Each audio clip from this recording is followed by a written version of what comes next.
व्यासपीठावर बसलेले सर्व मान्यवर आणि जमलेल्या माझ्या तमाम थांबा 4 जूनला वाजवा आणि जमलेल्या माझ्या तमाम देशभक्त बांधवांनो, भगिनींनो आणि मातांनो, संपूर्ण महाराष्ट्रभर फिरतोय आणि कोकण तर माझ्या हक्काचं आहे. रत्नागिरी आहे, सिंधुदुर्ग आहे, तुम्ही सगळी माझी आपली माणसं आहेत. तुमच्या समोर भाषण काय करू आणि तुमच्या समोर प्रचार तरी कशाला करू? कारण आपलं नातं हे मोदी शान सारखं नाहीये, बहुत पुराना रिश्ता. खरंच आमचा बहुत पुराना रिश्ता आहे. फटाके थांबवा ना आता. आपलं खरंच बहुत पुराना रिश्ता आहे. फक्त हात जोडून एक विनंती करतोय की उद्याच्या 7 तारखेला विनायक राऊतांच्या मशालीचं बटन दाबून मुंबईमध्ये आपलं जे काही काम आहे 20 तारखेसाठी ते करायला तुम्ही सगळे मुंबईत आले पाहिजेत. माझी माणसं मला माझ्या सोबत पाहिजेत. याचं कारण आता 2 दिवसापूर्वी एक बातमी वाचली. अमित शहा यांच्या गांधीनगरमध्ये त्यांच्या लक्षात आलंय की बरेचशी लोक ही सुट्ट्या लागल्यानं ते पलटायत, नको बाबा हा. म्हणून मग त्यांनी काय केलं, टूर ऑपरेटर्सना एक विनंती केली. अमित शहानी विनंती केली कि बाकी सब ठीक है ना, ईडी वीडी कुछ आए नहीं ना आपके पास. आणि त्यांना सांगितलं की जरा तुम्ही तुमच्या टूर्स या रद्द करा अशी विनंती केली आणि त्यांनी टूर्स रद्द केल्या. असो, तो त्यांचा भाग आहे. आज मी कोकणात येणार म्हटल्यानंतर कोणीतरी मला धमकी दिली. आता आपल्यामध्ये मराठीत काही म्हणी आहेत. आता त्या म्हणी मी काही केलेल्या नाहीत आणि तुम्ही पण केलेल्या नाहीत. त्याच्यामुळे म्हणीतली नावं ही मी तर काही ठरवलेली नाहीयेत. पण एक म्हण अशी आहे, शुभ बोल रे नाऱ्या. आता मी येतो म्हटल्यानंतर कसे येतात बघतो. मी येऊन उभा आहे, परत कसे जातात बघतो. तू आडवा येच, तुला गाडूनच पुढे जातो. आडवाच आहे तू. अरे लाज वाटली पाहिजे. 2-3 वेळा एकदा तुझ्या इकडे येऊन तुला आडवा केला, मग माझ्या घरात तिकडे येऊन उभा राहिला, तिकडे तुला साफ करून टाकला. लाज नाही, लज्जा नाही. बडबडतोय आपला, बडबडतोय. म्हणून म्हटलं शुभ बोल रे नाऱ्या. आता नाव मी काही ठेवलेलं नाही. तसं पाहिलं तर एक 4 दिवसापूर्वी मी रत्नागिरी तिकडे येऊन गेलो होतो कोकणात. आता म्हटलं 4 दिवसांनी परत येऊन बोलायचं काय. पण देव आपल्यावरती किती देवाचे आशीर्वाद आहेत बघा. आजच रत्नागिरीमध्ये जे आपल्याला नकली म्हणतात त्या बेअकली जनता पक्षाचे एक नेते येऊन तिकडे पचकून गेले. बेअकली जनता पार्टी म्हणजे शिवसेनेला नकली म्हणतात ते बेअकली असतील, नाही तर दुसरं काय. पुन्हा एकदा चॅनलला सांगतोय, बेअकली जनता पार्टी. आज हा नवीन शब्द दिलाय, कारण आजपर्यंत मी भेकड जनता पार्टी म्हणत होतो, काय लाज वाटायला तयार नाही. भाकड म्हणत होतो, काय लाज वाटत नाही. कमळाबाई म्हटलं, आता बेअकली म्हणतोय. आता बची किती बाराखडी म्हणायची यांच्यासाठी. याच्या बाराखड्या म्हणजे येतात मला, पण थोडं शांत संयमी असं माझ्यावरती शिक्का बसल्यामुळे मी बोलू शकत नाही. आता हे बेअकली जनता पक्षाचे जे सरदार आहेत ते येऊन गेले तिकडे आणि मला काही गोष्टीत आव्हान देऊन गेले. हिम्मत असेल तर त्याच्यावर बोला, हिम्मत असेल तर त्याच्यावर बोला. अहो अमित शहाजी, तुमच्यात जर का हिम्मत असेल तर जनतेच्या प्रश्नावरती बोला. 10 वर्ष तुम्ही तिकडे अंडी उभवत बसलाय. कोंबडी चोर बरोबर घेतला तरी अजून अंड्यात पिल्लू का नाही बाहेर येत, त्याच्यावरती बोला. नुसतं आपलं उभवतंय आपलं. अहो तुमच्यापेक्षा खरंच कोंबडं बरं. अंड उभवलं तर पिल्लू तरी येतं. तुम्ही 10 वर्ष खुर्च्या उभवताय तरी त्यातनं काही बाहेर पडत नाही. ढेकणं झाली असतील खुर्चीमध्ये तरी लाज नाही. जणू काय राम मंदिर यांनी बांधलं. राम मंदिर बांधलं, चांगलं केलं की वाईट केलं. अहो चांगलंच केलं. पण जेव्हा तुमची हिंमत नव्हती तेव्हा शिवसेनेने पुढाकार घेतला होता. बाळासाहेबांबद्दल बोलताना काल मोदी पण म्हणला नाही. बाळासाहेब हे म्हणाले, बाळासाहेब का तुमच्या वर्गात होते? बाळासाहेब काय हिंदू हृदय सम्राट म्हणा, हिंदू हृदय सम्राट शिवसेना प्रमुख बाळासाहेब ठाकरे बोला तुम्ही. हिंदू हृदय सम्राट बोलायला तुमची जीभ अडखळत असेल तर त्या जिभेला सरळ कसं करायचं ही माझी कोकणातली नव्हे संपूर्ण देशातली जनता जाणते. पण राम मंदिर वरती बोलतोच ना, राम मंदिर आम्ही तुम्हाला पाठिंबा दिला. मी मुख्यमंत्री होण्याच्या आधी सुद्धा गेलो होतो, मुख्यमंत्री झाल्यानंतर सुद्धा गेलो. आणि तुमच्यासारखा तुम्ही काढाल तो मुहूर्त हे नाही आम्हाला पटत. आम्ही म्हणू जेव्हा आमच्याकडे आम्हाला वाटेल राम आम्हाला दर्शनाला बोलवतोय उठून आणि जाऊ, 2 वेळा गेलोच. पण मी जाऊन आलो, तुम्ही अजून भवानी मातेच्या मंदिरात का नाही गेला? जय भवानी जय शिवाजी जरा द्या एकदा घोषणा. हा, त्यांची तिकडे कडी पातळ झाली पाहिजे, एवढ्या जोरात पाहिजे. मला आव्हान देते हिंदुत्वावरती. अहो, जेव्हा तुम्ही तिकडे शंकराचार्यानं न घेता भ्रष्टाचाराने घेऊन बसला होता बाजूला, 22 जानेवारी मी तमाम शिवसैनिकांना घेऊन कुठे गेलो होतो? नाशिकच्या काळाराम मंदिरामध्ये. त्या काळाराम मंदिराचा इतिहास माहिती आहे का अमित शहाजी? इतिहास बघा काय आहे. त्या काळाराम मंदिरासाठी ज्या डॉक्टर बाबासाहेब आंबेडकरांनी लिहिलेली घटना तुम्ही बदलायला निघाला आहात, त्या डॉक्टर बाबासाहेब आंबेडकरांनी हा राम माझा सुद्धा आहे, या मंदिरात जाण्याचा हक्क माझा सुद्धा आहे म्हणून आंदोलन करून ते मंदिरात गेले होते. आणि अमित शहाजी तेव्हा सुद्धा तुमच्यासारखे बुरसटलेले गोमूत्रधारी त्यांना विरोध करत होते. मग मी उघडतो, यांचं हिंदुत्व हे गोमूत्रधारी हिंदुत्व आहे, आमचं हिंदुत्व हे सुधारणावादी हिंदुत्व आहे. आमचं हिंदुत्व हे देवळात घंटा बडवणारं नाहीये, अतिरेक्यांना बडवणारं हिंदुत्व आहे. तुम्ही काय तुमच्याकडनं शिकायचं? तुम्ही काळाराम मंदिराचं महत्व तुम्हाला माहिती नसेल. माहिती नसताना मी जाईन म्हटल्याबरोबर मोदी गेले होते तिकडे झाडलोट करायला.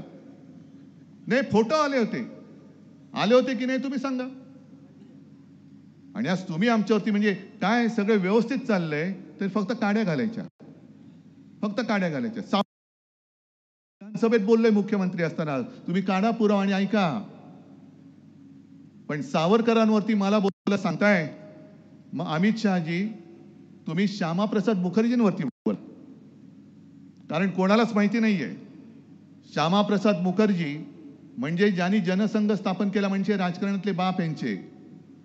आणि 1940च्या सुमारास बंगालमध्ये ज्या मुस्लिम लीगने भारताची फाळणी मागितली होती, त्या मुस्लिम लीग बरोबर फजलुल हक मंत्रिमंडळ स्थापन केलं होतं तिकडे बंगालमध्ये. 11 महिने त्यांच्या मंत्रिमंडळात मुस्लिम लीगच्या मांडी लावून तुमचे राजकीय बाप सत्तेत बसले होते. त्याच्याबद्दल बोला.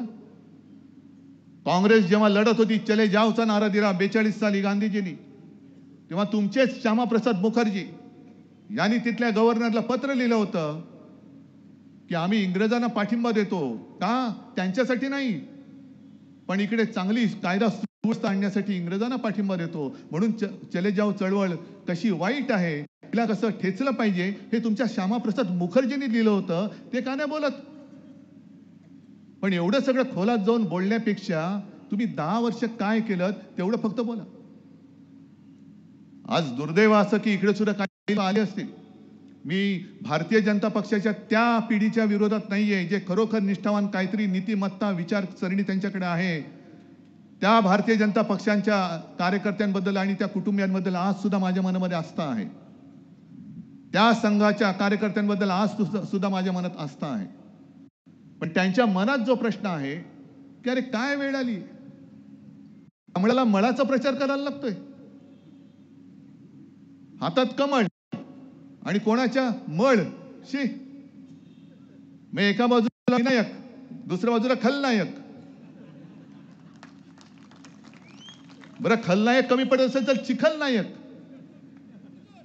काय ही भारतीय जनता पक्षाची म्हणजे बोगस भाकड काय बेकड म्हणतो मी एवढ्यासाठी म्हणतोय की मध्ये मोदीजींनी एक सांगितलं की काँग्रेसचा जाहीरनामा कसा आहे. अहो, तुमचा जाहीरनामा तुम्ही पहिला वाचलात का? आता काय झालंय, मोदी सरकार नाही राहिलं, हे गजनी सरकार झालेलं आहे. हे गजनी सरकार आहे. तुम्ही 2014चा तुमचा जाहीरनामा काढा, थापानामा 19चा काढा आणि काय काय नाही केलं ते का नाही केलं हे लोक सांगा. पण मोदी आता काय देशाचे प्रश्न विसरून गेलेत आणि मग काँग्रेस काय करणार? ज्यांची मुलं जास्त आहेत त्यांना तुमची संपत्ती काढून देणार. अहो, तुम्हाला राजकारणात मुलं नाही होत, आम्ही काय करू शकतो? आमचा काय दोष आहे? म्हणून आमची मुलं तुम्हाला कडेवर घ्यावी लागतात. पण ते करताना भाजपचं काय झालंय, ती कचरा उचलण्याची गाडी येते ना गावात, कचरा जो आपण घराबाहेर टाकतो तो कचरा उचलतात, गाडीत टाकतात. आणि आता निवडणुकीमध्ये असं मी कुठे पाहिलेलंच नव्हतं, ते पहिल्या प्रथम बघतोय, कचऱ्याचं प्रदर्शन लावलंय. सगळे कचरे. ज्याला बाळासाहेबांनी गेट आउट सांगितलं होतं, आज तो तुमचा इथला उमेदवार आहे. हीच मस्ती होती त्यावेळेला. तुला बघून घेतो, तुझं अमुक करून घेतो. काय घेतोस तू? जा घे, काय करायचं कर, गेट आउट. आणि कोणाला धमक्या देतोस? या धमक्यांना कोकणवासियांनी कधीच गाडून टाकलेले. तो काळ तुम्ही आठवा. 2005 पर्यंत यांची मस्ती होती आणि ती पोटनिवडणूक संपूर्ण दहशतीचं एक सावट होतं. मी स्वतः इकडे 8-10 दिवस राहिलो होतो. गाव, वाड्या, वस्त्या, पाड्यांमध्ये जात होतो आणि तिथली सगळी कोकणवासी म्हणजे तुमच्यापैकीच काही लोक मला आजही आठवते. मी गाडीत बसल्यानंतर धावत आले आणि मला सांगितलं, उद्धवजी एक काम करा, आम्ही सगळे तुमच्या बरोबर होतो, पण इकडे ना कोणतरी लढणारा माणूस द्या. बघा, तुम्ही आज गेलात ना, तो उद्या हे काय करतील सांगता येत नाही. आमची मुलं बाळं मुली यांना इकडनं यावं जावं लागतं, हे काय करतील हे सांगता येत नाही. मग त्याच्यानंतर वैभव उभा राहिला, विनायक उभे राहिले, तुम्ही त्याच्यासोबत उभे राहिलात, सगळी माझी मंडळी, सतीश वगैरे सगळे, संदेश आहेत, सगळे उभे राहिले. आणि ती जी एक मालिका होती, मग ती श्रीधर नायकांपासून सुरू झाली होती. सत्यविजय भिसे, आमचा रमेश गोवेकर, असा एक दिवस गायब. अंकुश राणे, ही सगळी मालिका तुम्हाला माहिती आहे. कसं कसं घडलं. हत्या झाली, पळवला गेलाय, कोणी पळवलं तेच माहिती नाही. असं होऊ शकतं काय? भुताटकी आहे? आणि अमित शहाना हे काय माहिती नाही? आता राणेला मत म्हणजे मोदींना मत असं म्हणत असतील तर ह्या गुंडगिरीला मत म्हणजे मोदींना मत असं तुम्हाला म्हणायचंय? या हत्या झाल्या कशा? आहेत ना तुमच्याकडे, केंद्रीय गृहमंत्री आहात तुम्ही. मग या हत्यांचा शोध तुम्ही लावा ना, पण मिळणारच नाही, धागेदोरी मिळणार नाही. कारण जो जो तुमच्या भाजपात आला तो तुमच्या वॉशिंग मशीन मध्ये धुवून चकाचक झाला असं तुम्हाला जरी वाटत असेल तरी जनतेच्या डोळ्यामध्ये त्यांनी केलेली पाप ही आज सुद्धा कायम आहेत. आज सुद्धा कायम आहे. आणि इथल्या उमेदवाराला सुद्धा त्यांच्या सांगतोय की उगाच काहीतरी वाटेल ते बडबडू नको. आणि मी तुम्हाला सगळ्या कोकणवासियांना आवाहन करतोय, म्हणजे विनंती करतोय, उमेदवार निवडायचा ना, ठीक आहे. मी आता सध्या म्हणतो विनायक राऊतांचा आत्ता विचार न करता मी तुम्हाला सांगतोय ते करा आणि मग तुम्ही मत द्या. तुम्ही विनायक राऊतांची 10 वर्षातली संसदेतली भाषणं काढा, ती त्याचे व्हिडिओ लावा आणि ह्यांनी केरळच्या प्रश्नाला कर्नाटकाचं उत्तर कसं दिलंय ते तुम्ही बघा. नुसतं मला पाहिजे, मला पाहिजे, मी आणि मैं और हमारे दो, काय कुठली हे?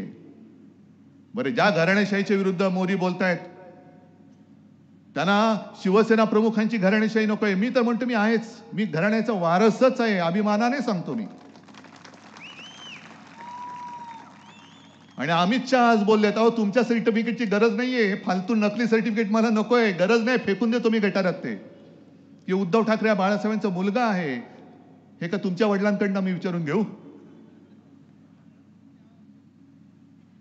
मी तर अभिमानाने सांगतोय.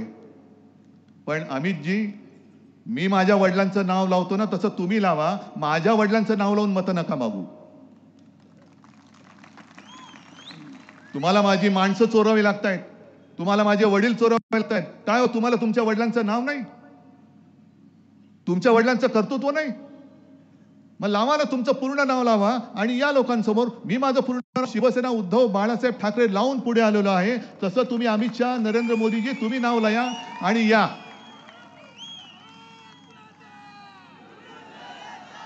पण संपूर्ण देश तुम्ही नाचून टाकतात. जो वचननामा आम्ही घेऊन तुमच्या समोर आलेलो आहोत, त्या वचननाम्यामध्ये माझं पहिलं वचन आहे की जो महाराष्ट्र लुटला जातोय, हे दोन सुरतवाले व्यापारी, दोन व्यापारी सुरतेचे, अरे छत्रपती शिवाजी महाराजांनी सुरत लुटली होती स्वराज्यासाठी, आणि हे दोन सुरतवाले छत्रपतींचा महाराष्ट्र लुटतायत. आणि ही लूट मी होऊ देत नाही, ही लूट होऊ देणं हे बाळासाहेबांचे विचार होते. महाराष्ट्र लुटणारा कोणी असेल आम्ही पर्वा करत नाही त्याची. महाराष्ट्राच्या आड जर याल तर याद राखा तुम्ही असाल तुमच्या घरचे, पण माझ्या महाराष्ट्राच्या वाटेला जाऊ नका. महाराष्ट्रातून जे जे वैभव तुम्ही लुटून नेलेला आहात, इंडिया आघाडीचं सरकार आल्यानंतर ते सगळं लुटलेलं वैभव मी पुन्हा नव्याने जोमाने या माझ्या महाराष्ट्राला प्राप्त करून दिल्याशिवाय राहणार नाही, माझी शपथ आहे. तुम्ही महाराष्ट्राचा जो आकस दाखवत आहात तो एक एक वेचून वेचून वेचून मी तुमच्या या आकसाचा सूड घेतल्याशिवाय राहणार नाही. मोदीजी मध्ये ते नेव्ही दिनासाठी आले होते, संकटात तर कधी आलेच नाहीत. ना अमित शहा आले ना नरेंद्र मोदी आले. इकडे सगळे तोक्ते आले, निसर्ग आलं, मध्ये आणखीन काही काही वादळं आली. काजूला हमी भाव नाही पण गद्दाराला हमी भाव आहे. असं निवडणुकीत तुम्ही कधी वचन दिलं की गद्दाराला आम्ही लवकरच हमी भाव देऊ? नाही, आधी तुम्ही भाव देता, मग तुम्ही त्यांना घेऊन मग त्यांना निवडणुकीत उभं करता. मग 10 वर्षात तुम्ही सत्ता भोगताय. विनायक राऊत तिकडे कंठशोष करतायत, काजूला हमी भाव द्या, हमी भाव द्या, हमी भाव द्या, तरी हमी भाव देत नाहीत. पण मोदीजी आले, सिंधुदुर्गात आले, मला वाटलं काहीतरी मोठी घोषणा करून जातील, पण घोषणा केलीच नाही. माझ्या सिंधुदुर्गात येणारा पाणबुडी पर्यटन प्रकल्प हे गुजरातला घेऊन गेले. म्हणजे यांना आता कधी कोणी बोलण्याचं धाडस नाही करणार. कारण जर का घरी बोलवलं तर घरात काय चांगलं बघतील आणि तेच उचलून गुजरातला नेतील. ही अशी यांची एक मानसिकता आहे. ज्या ज्या काही गोष्टी येणार होत्या, बल्क ड्रग पार्क येणार होता, मेडिकल डिव्हाइस पार्क येणार होता, टेस्ला तर आता येईल असं वाटतच नाही. कदाचित यांचं सरकार जाण्याची ते टेस्लावाले वाट बघतायत की यांची 4 जूनला होऊ दे, मग मी 5 जूनला येतो देशामध्ये. म्हणजे सगळे चांगले उद्योग हे तुम्ही गुजरातला घेऊन जाताय. म्हणून मागे मी म्हटलं होतं की महाराष्ट्राला राख आणि गुजरातला रांगोळी. मग आज अमित शहा मी तुम्हाला आव्हान देतोय, परत उद्या या आणि कोकणात येऊन सांगा बारसूची रिफायनरी मी होऊ देणार नाही. मी तर होऊ देणारच नाहीये, मी तर होऊच देणार नाहीये. पण अमित शहामध्ये जर हिम्मत असेल, हिम्मत आणि अमित शहा हा शब्द विरुद्धार्थी आहे मला माहिती आहे, पण तरी सुद्धा हिम्मत असेल तर या आणि सांगा बारसूला मी रिफायनरी होऊ देत नाही. पण जैतापूर आमच्या माथ्यावर मारायचं, नाणार आमच्या माथ्यावर मारायचं, पुन्हा बारसू मारायचं, जेणेकरून माझं सुंदर जे निसर्ग संपन्न कोकण आहे त्याचं पर्यटन मारून टाकायचं, निसर्ग मारून टाकायचं. आणि जांभा दगडाच्या खाणीवरती ह्या त्या परप्रांतीयांचा डोळा आहे. जैतापूरची सुद्धा जी काही मी नावं पाहिली, जमिनी कोणी खरेदी केल्या, सगळे यांचे बगल बच्चे. मग कोकण मोदी शहा वगैरे त्यांचीच नाव आहेत. 7 बरोबर यांची नावं चढली कशी? परस्पर तुम्ही सगळं लुटून फस्त करता आहात. आणि उद्धव ठाकरेंनी कोरोनाची खिचडी खाल्ली. मग तुम्ही तुमच्या उत्तर प्रदेशमध्ये आणि गुजरातमध्ये काय केलं होतं? गंगेमध्ये प्रेत वाहत होती, पण माझ्या महाराष्ट्रामध्ये एका सुद्धा प्रेताची किंवा शवाची अशी अवहेलना आम्ही होऊ दिली नव्हती. गुजरातमध्ये सार्वजनिक चिता पेटल्या, त्या दुर्दैव आहे. मी टीका नुसती नाही करत, पण हे दुर्भाग्य आहे, दुर्दैव आहे. एक तरी मला भाजप शासित राज्य सांगा की जिकडे महाराष्ट्राने केलं तसं फील्ड हॉस्पिटल उभं करून दाखवलं होतं. लस म्हणे मोदींनी शोधली म्हणून लसीवरती मोदींचा फोटो, मग खतावरती मोदींचा फोटो काय टाकता? शेणखत आहे ना, तिकडे बैलाचा फोटो टाका. नाही, माझा प्रश्न साधा आहे. आता हे जे म्हणतात लस मोदींनी शोधली म्हणून त्याच्यावरती मोदींचा फोटो मी समजू शकतो, पण खतावरती मोदींचा फोटो का? हा कुठला न्याय आहे? म्हणजे सगळीकडे मी आणि मीच, म्हणजे जे येईल ते फक्त मलाच पाहिजे, दुसरं कोणी बसायचंच नाही. त्याच्यानंतर दुसरं जे मी वचन दिलेलं आहे ते शेतकऱ्यांनंतर दिलेलंच आहे. शेतकऱ्यांच्या बाबतीत काय जाते, संपूर्ण मराठवाडा विदर्भ वगैरे इकडे तिकडे फिरतोय. ती प्रधानमंत्री सन्मान योजना का काहीतरी योजना आहे का तुमच्याकडे? 6,000 रुपये येतात. PM किसान सन्मान योजना काहीतरी आहे. ते शेतकरी जे सांगतात फार म्हणजे मला कौतुक वाटतं शेतकऱ्यांचं. शेतकरी स्वतः सांगतायत की अहो हे 6,000 रुपये वर्षाला देतात, पण आमच्या खतावर जीएसटी, औषधांवरती जीएसटी, बी बियाणावरती जीएसटी, सगळी जी काही उपकरणं लागतात त्याच्यात जीएसटी, हजारो रुपये आमच्याकडनं घेऊन जातात आणि 6,000 रुपये भीक दिल्यासारखे आमच्या तोंडावर मारतात. म्हणून मी वचन दिले की शेतकऱ्याला जी जी शेतीसाठी आवश्यक ज्या गोष्टी आहेत, मग ते कीटकनाशक असेल, खत असेल, बी बियाणं असेल, इतर अवजार असतील, ह्याच्यावरचा जीएसटी माफ करून टाकायचा. शहरामध्ये अनेक छोटे छोटे व्यापारी आहेत, त्या व्यापाऱ्यांवरती जीएसटीच्या धाडी पडतात. म्हणजे ह्यांचं सगळे जे चाललेले चंदा दो आणि धंदा लो. वैभव, तू जे बोललास ना की त्यांच्याकडे करोडो रुपयाचे निवडणूक रोखे आहेत, हे बघ माझ्याकडे किती निवडणूक रोखे आहेत. ते निवडणूक रोखेच आहेत आणि हे सगळे निवडणूक रोखे मी निवडणुकीच्या मतदानाच्या दिवशीच वापरणार आहे.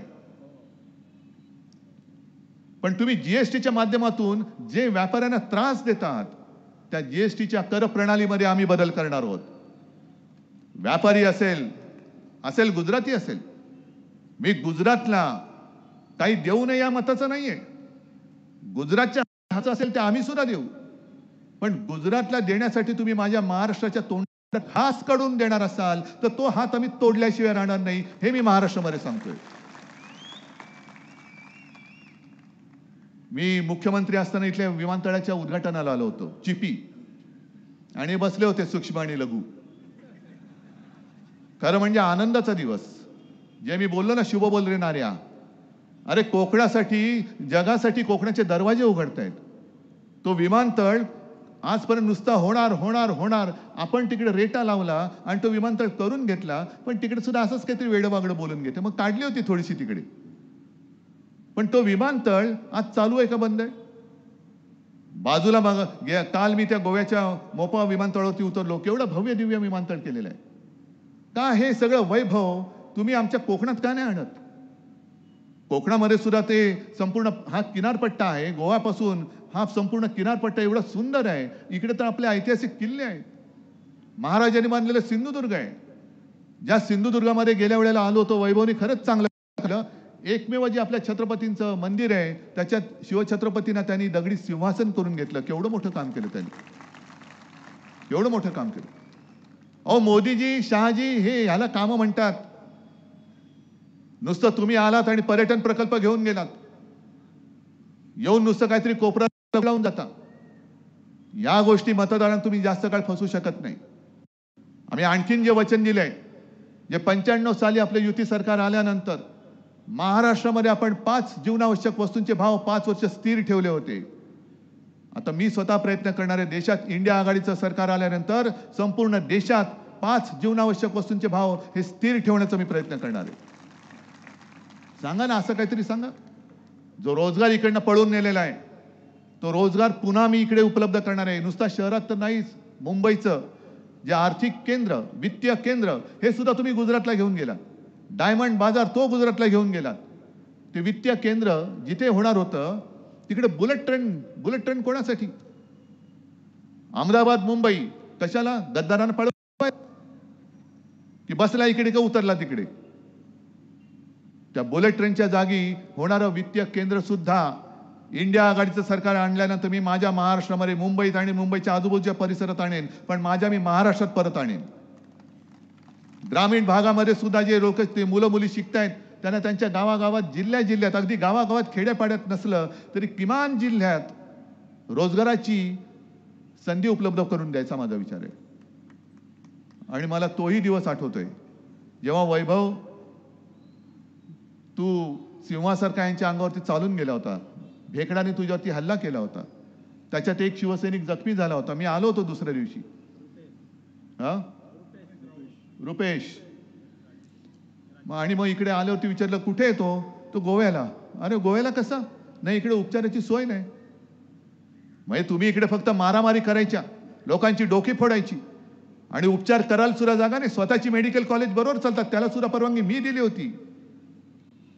मी पाहिलं नाही तेव्हा की कोणाचं कॉलेज आहे, कोणाचं हॉस्पिटल आहे, पण माझ्या कोकणात, कोकणासाठी कोणतरी काम करतंय, कर, चल, देतो परवानगी. मी ठेवू शकलो असतो, पण मी अडवलं नाही. हे पाप मी कधी केलं नाही. पण एका गोष्टीचा मला नक्कीच अभिमान आहे, हो अभिमान आहे, की मेडिकल कॉलेज शासकीय मी इकडे मंजूर करून दिलं. पण आता काय बंद पडलं वाटतं, पुढचं काम बंद. कार्डियक लॅब सुद्धा इकडे नको, कारण नाही तर आपलं कसं चालणार, म्हणून ती पाठवून दिली कोल्हापूरला. कोल्हापूरला पण झाली पाहिजे, पण माझ्या सिंधुदुर्गात सुद्धा मी करून दिल्याशिवाय राहणार नाही. कुठे नेली? कोल्हापूर ना, तेच इथून हलवली त्यांनी. कार्डियक लॅब तुम्ही हलवता, तुमच्या धंद्या आरोग्याची सेवा हा धंदा करता तुम्ही. काही ज्या गोष्टी आहेत ना, म्हणून मी अमित शहाना सांगतोय, तुम्ही सांगा या इकडे आणि मला हिंमत विचारताना बाजूबाजूला बसूया, जनतेसमोर फैसला होऊन या. तुम्ही 2014 साली जेव्हा आलात तेव्हा पेट्रोलची किंमत काय होती, आज काय झाली? डिझेलची काय होती, आज काय झाले? गॅसची काय होती, आज काय झाले? सगळ्या गोष्टी काढा. तुम्ही 2 कोटी लोकांना, तरुणांना दरवर्षी नोकरी देणार होता, किती जणांना मिळाले? एक सुद्धा नाही. पण यांच्या जाहिराती जोरात आहेत.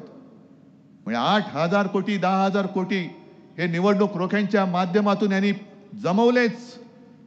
पण न्यायालयाने जर का यांचं भांड फोडलं नसतं तर निकालाच्या आधी आणखीन 10,000 कोटींची रोखे छापण्याची परवानगी या बोगस, भेकड, भाकड जनता पक्षाच्या सरकारने दिली होती.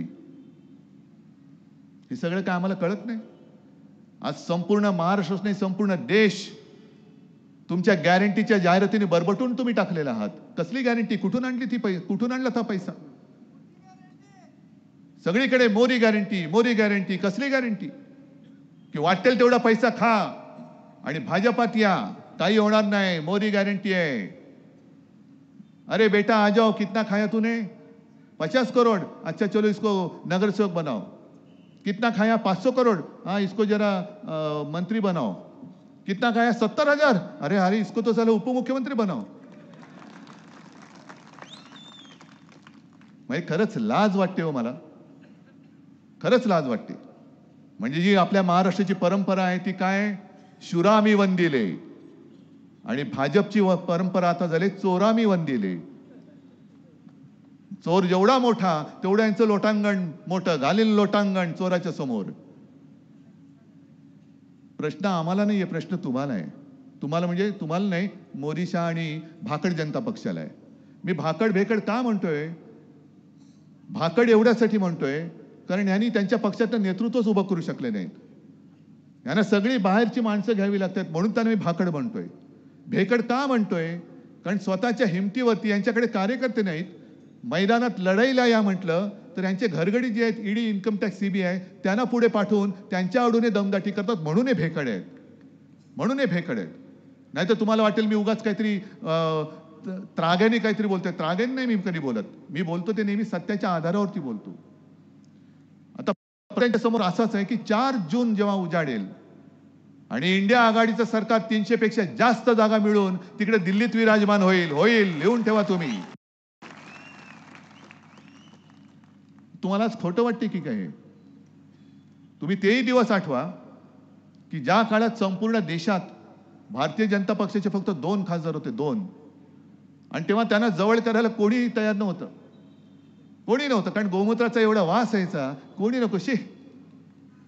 पण आम्ही हिंदुत्वासाठी त्यांना जवळ घेतलं, कारण आमचं हिंदुत्व हे राष्ट्रीयत्व आहे. आणि आम्हाला असं वाटलं की आपले हिंदुत्वाचे विचार मिळतायत, पण यांचं हिंदुत्व हे बोगस निघालं, हे गोमूत्रधारी निघालं.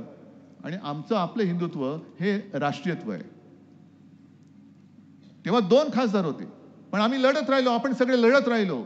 अब की बार. अरे बार आपटले तरी अब की बार. आणि कोणालाच कळलं नाही. जेव्हा पहिल्यांदा 2014 साली, म्हणजे अटलजी मधला काळ सोडूनच द्या, ते येऊन गेलेच. पण 2014 साली मी स्वतः गेलो होतो. प्रणव मुखर्जी राष्ट्रपती होते. प्रणव मुखर्जी सुद्धा चकित झाले होते की एवढ्या 30 वर्षांनंतर, जवळपास 30 वर्ष झाली असतील, पहिल्यांदा एका पक्षाचं सरकार देशात आलं. 19 साली आणखीन 300. जर 2 खासदार असलेल्या पक्षाचे 300 होऊ शकतात, तर 300 खासदार असलेल्या पक्षाचे 2 पुन्हा होऊ शकत नाही. आणि माझी देवाकडे प्रार्थना आहे की यांचे 2च खासदार कोण आपल्याला माहिती आहे ते यावेत, तेवढे 2च यावेत आणि समोर इंडिया आघाडीचं सरकार असावं. त्या दोघांना आपण प्रश्न विचारू, बोलो 10 साल में क्या किया, द्या उत्तर.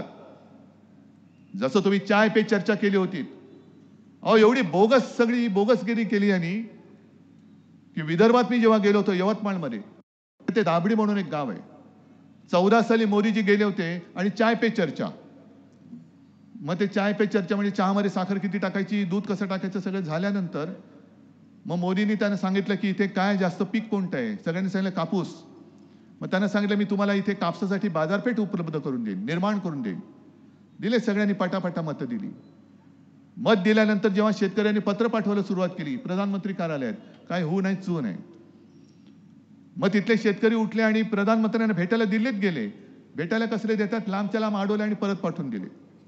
मधल्या काळात पंतप्रधान जेव्हा यवतमाळ त्या गावाच्या इकडे आले, ते शेतकरी जायला निघाले, पोलिसांकडनं त्यांना असं अडवून टाकले की पंतप्रधान त्यांना दिसलेच नाहीत. ही मोदींची गॅरंटी. त्याच्यानंतर मध्ये एक ती जाहिरात आली.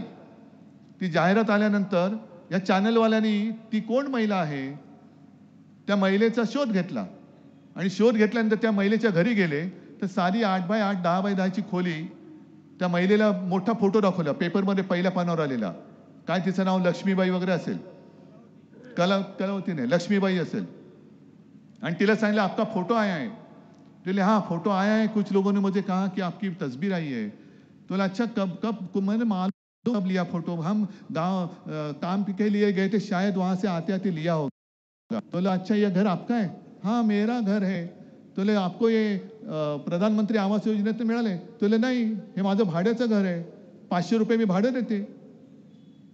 आणि त्याच्यात लिहिलं होतं की या बाईसारख्या आणखी 30 लाख लोकांना प्रधानमंत्री आवास योजनेतून घरं मिळाली. तुम्ही जे कलावती म्हणता ते वेगळं आहे.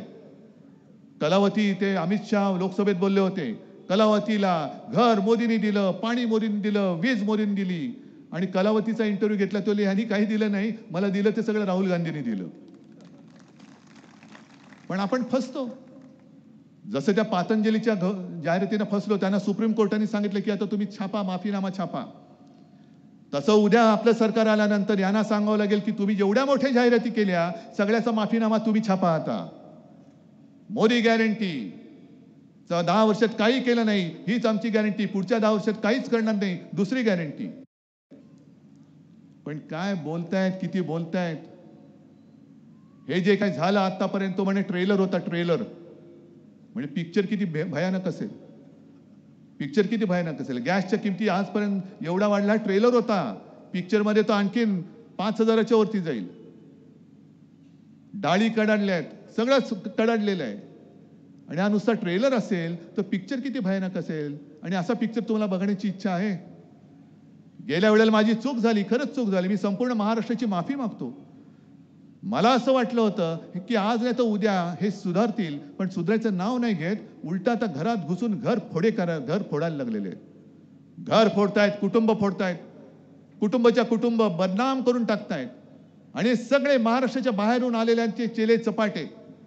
यांना लाज नाही, लज्जा नाही. स्वतःचे व्हिडिओ बाहेर आल्यानंतर हे दुसऱ्यांची बदनामी करतायत. आणि बदनाम केल्यानंतर स्वतःच्या पक्षात घेऊन हे तुम्हाला त्यांचे प्रतिनिधी, ह्यांना मत म्हणजे मोदींना मत.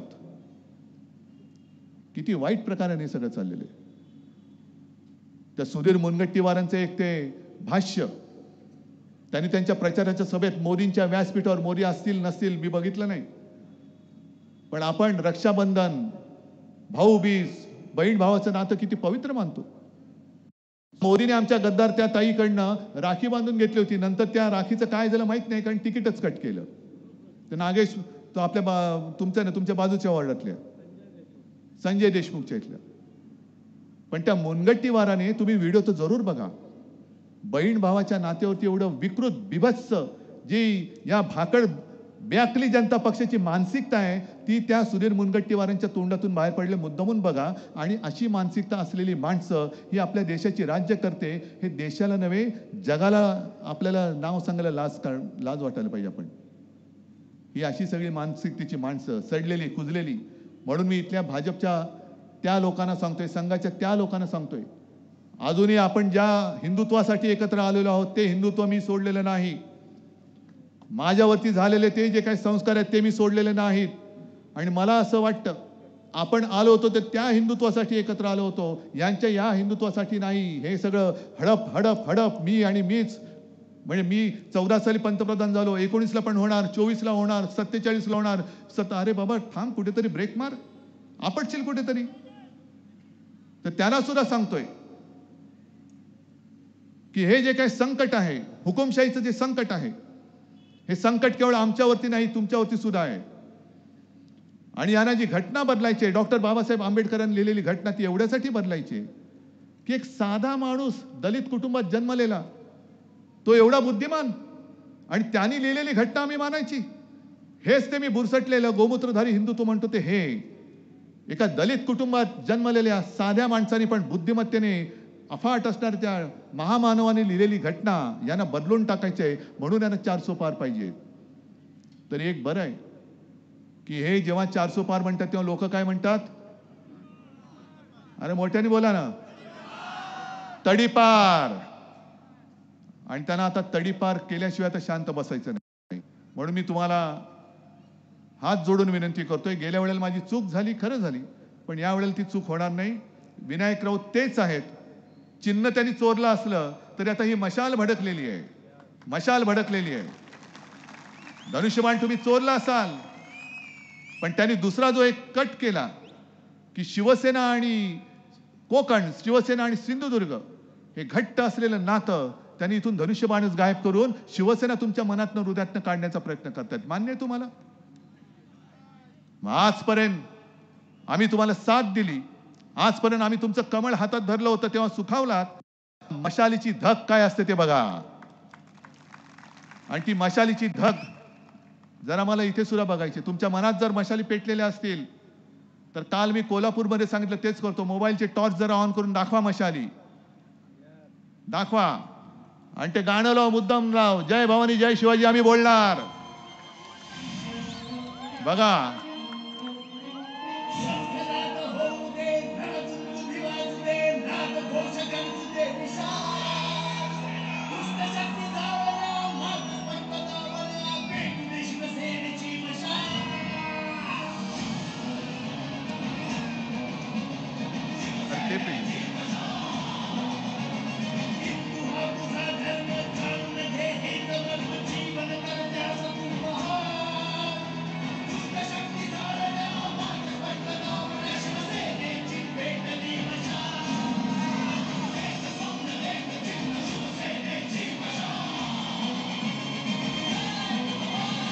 शिवसेना उद्धव बाळासाहेब ठाकरे यांचं चिन्ह मशालच निवडा.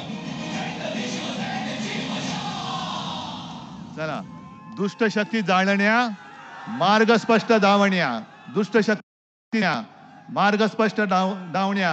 आता आमची पेटली आहे मशाल, आणि हा महाराष्ट्र शाहू फुले आंबेडकरांचा आहे, शहा मोदी अदानीचा नाही. जय हिंद, जय महाराष्ट्र.